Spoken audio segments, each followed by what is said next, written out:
Hey, what's going on? This is Malachias, author of A Warrior's Garden. I was kind of talked into, I need to start doing video blogs, vlogs, whatever you kids are calling them these days. And I thought, what the heck, why not, right?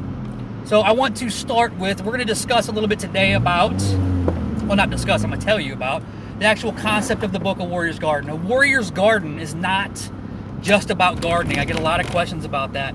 There's a chapter on it, and I talk about what the gardening does for me, but the actual book itself is an entirely different concept. The actual premise of the book is about finding that path to healing, because we all know that therapy and all that stuff for PTSD or PTS, it's different for everybody. Everybody reacts differently. Everybody comes at it a different way. Everybody doesn't take to therapy or different treatments the same way. It all affects us differently. So the purpose of the book is to help you find that path that works for you. For me, you know, what I talk about in the book is I talk about my music, I talk about my gardening, I talk about my faith, and I talk about just other little things that I've done.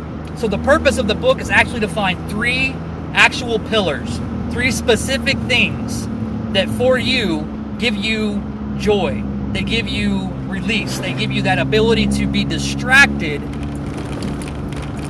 but not completely like withdrawn, right? We don't want to avoid the triggers. We don't want to avoid life.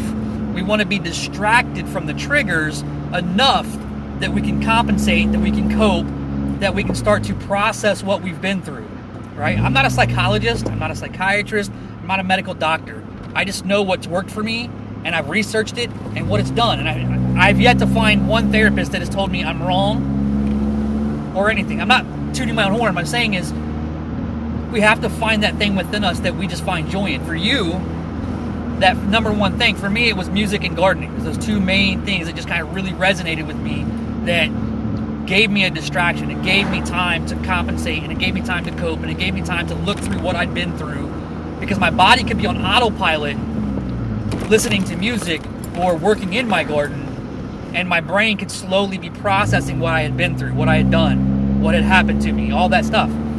So today I'm challenging you, find that first hobby, find that one thing that you can get lost in, that you can do without thought, whether it's gardening, golfing, going to the court and playing basketball by yourself, fishing, you know, whatever it is. Find that one thing that you can do that takes that release and just allows you to kind of chill out, breathe, and you can do it without even thinking, you know, because that's the purpose. Because if your body can go on autopilot, then your brain can slowly process and work through one thing at a time, right?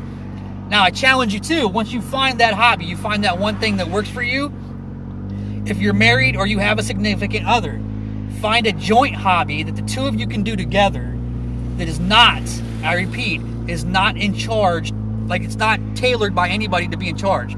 You're both equally responsible. If somebody screws up something, it doesn't matter. It's okay. But that way it gives you time to work together on autopilot, and your brain will start working, and it'll start going through all the stuff you've been through, and the stuff that you didn't think you could ever talk about, you'll start to open up about without even thinking about. It'll just happen. So that's my tip for the day.